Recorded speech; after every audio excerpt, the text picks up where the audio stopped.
Hello friends, welcome back to my channel. আজকে আমরা জেনে নেব বিবাহিত মহিলারা এসআইআর ফর্ম কিভাবে ফিল আপ করবেন, তার সম্পূর্ণ ডিটেলস এই ভিডিওতে আলোচনা করা হয়েছে। ধরুন আপনি বিবাহিত একজন মহিলা, তাহলে আপনি এই ফর্মটি স্টেপ বাই স্টেপ কীভাবে ফিল আপ করবেন সেইভাবে আমি ভিডিওটি আপনাদের জন্য নিয়ে এসেছি।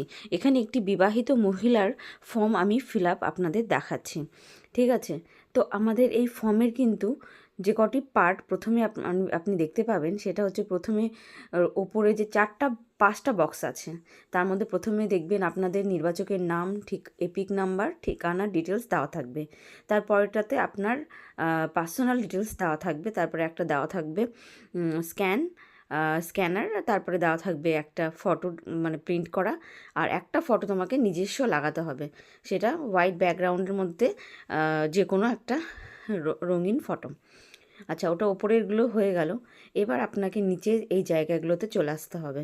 এখানে দেখুন আপনারা প্রথমে দিতে হবে জন্ম তারিখ, ঠিক আছে?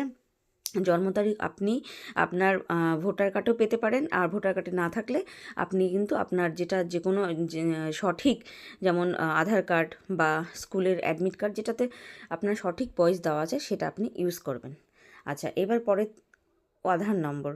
এবার আধার নম্বরটা আপনারা কিন্তু ম্যান্ডেটরি না, হয়তো দিতেও পারেন, চাইলে নাও দিতে পারেন। আচ্ছা, এবার দিতে হবে মোবাইল নম্বর, আপনি আপনার মোবাইল নম্বরটাই দেবেন। এবার মেন জায়গা, এটাই সবচেয়ে ভাইটাল অংশ, সেটা হচ্ছে পিতার বা অভিভাবকের নাম। এখানে কিন্তু বিবাহিত মহিলারা পিতার নাম ব্যবহার করবে, মানে নিজের জন্মদাতা পিতার নাম। এখানে কিন্তু কোনোভাবেই তারা শ্বশুরের নাম ইউজ করবে না, ঠিক আছে? এখানে কিন্তু অবশ্যই নিজের পিতার নাম ইউজ করতে হবে। আর পিতা যদি বেঁচে থাকে তবে তার এপিক নাম্বার দিতে হবে, মানে ভোটার আইডি নম্বর। সেমভাবে মায়ের নাম দিতে হবে। মায়ের বদলে কিন্তু শাশুড়ির নাম দিলে কিন্তু কখনোই হবে না, ঠিক আছে? নিজের মায়ের নাম দিতে হবে। নিজের মা যদি বেঁচে থাকে তাহলে এপিক নাম্বার তার দিতে হবে। আচ্ছা, এবার এখানে চলে আসুন নিচে, এখানে আছে স্বামীর নাম।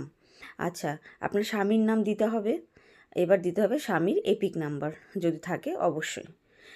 তো এইভাবে আপনাদের কিন্তু ফর্মটা ফিল আপ করে নিতে হবে। আর আপনি যদি বলেন যে ফর্মটা বাংলায় ফিল আপ করবো না ইংলিশে ফিল আপ করবো, সেটা কিন্তু সম্পূর্ণ আপনার ব্যাপার। কিন্তু আমি বলবো এই ভিডিওতে, যদি আপনি ফর্মটি এইভাবে ইংলিশে ফিল আপ করে থাকেন, যেভাবে করে দেওয়া আছে দেখুন, এখানে একটি মহিলার ফর্ম ফিল আপ করা আছে, তাহলে কিন্তু খুবই ভালো হয়।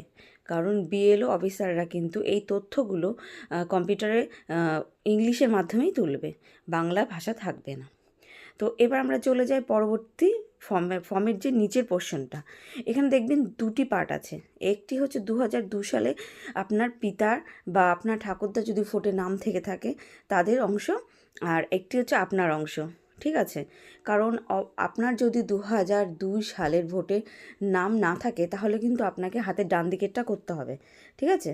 কারণ 2002 সালে আপনার যদি বয়স কম থাকে তাহলে নিশ্চয়ই আপনি মানে ভোটার কার্ড ছিল না, আপনি ভোট দিতে পারেননি, তাহলে আপনার পিতা বা ঠাকুরদা যেই হোক দিয়েছে তাদের ডিটেলসটা কিন্তু হাতের বাঁ দিকেরটা হবে। কিন্তু যেহেতু আপনি 2002 সালের ভোটার ছিলেন না, তাই জন্য আপনাকে কিন্তু হাতের ডান দিকেরটাই ফিল আপ করতে হবে। এখানেই কিন্তু আপনাকে অবশ্যই আপনার 2002 সাল আপনার পরিবারের যে কোনো একজনের ডিটেলস দিতে হবে। এটা হতে পারে আপনার ঠাকুরদা, ঠাকুমা, আপনার বাবা বা আপনার মা, ঠিক আছে? অবশ্যই চেষ্টা করবেন নিজের বাবার ডিটেলসটা দেওয়ার। 2002 সালে যদি নিজের বাবা ভোটার আইডি থেকে থাকে, ভোট দিয়ে থাকে, তাহলে অবশ্যই কিন্তু সেটাই দেবেন। তো এখানে নামের জায়গায় কিন্তু আপনার বাবার নাম হবে, কখনোই কিন্তু শ্বশুরের নাম বসাবেন না। যদি বাবার নাম 2002 সালে নাও থাকে তাও কিন্তু আপনি শ্বশুরের নাম বসাবেন না। আচ্ছা, ভোটার নাম্বার 2002 সালে যে ভোটার নাম্বারটা ছিল সেটাই বসাবেন। হ্যাঁ, আত্মীয়ের নাম, এখানে কিন্তু আত্মীয় নামের জায়গায় আপনি আপনার ঠাকুরদার বা ঠাকুমার নাম বসাতে পারেন। দেখতে হবে আপনার বাবার 2002 সালে ভোটারে কার নাম ছিল, আপনার ঠাকুরদার নাম ছিল না ঠাকুমার নাম ছিল, বা অন্য কোনো মানুষের নাম ছিল কোনো, সেটা কিন্তু বসাতে হবে। সম্পর্ক অবশ্যই ফাদার লিখবেন, মানে বাবা হবে। তারপরে আপনার জেলা, জেলা কিন্তু এখানে আপনার বাবার জেলাটাই হবে। আপনার বাবার ভোটার আইডিতে যেটা ছিল সেটাই কিন্তু আপনাকে বসাতে হবে।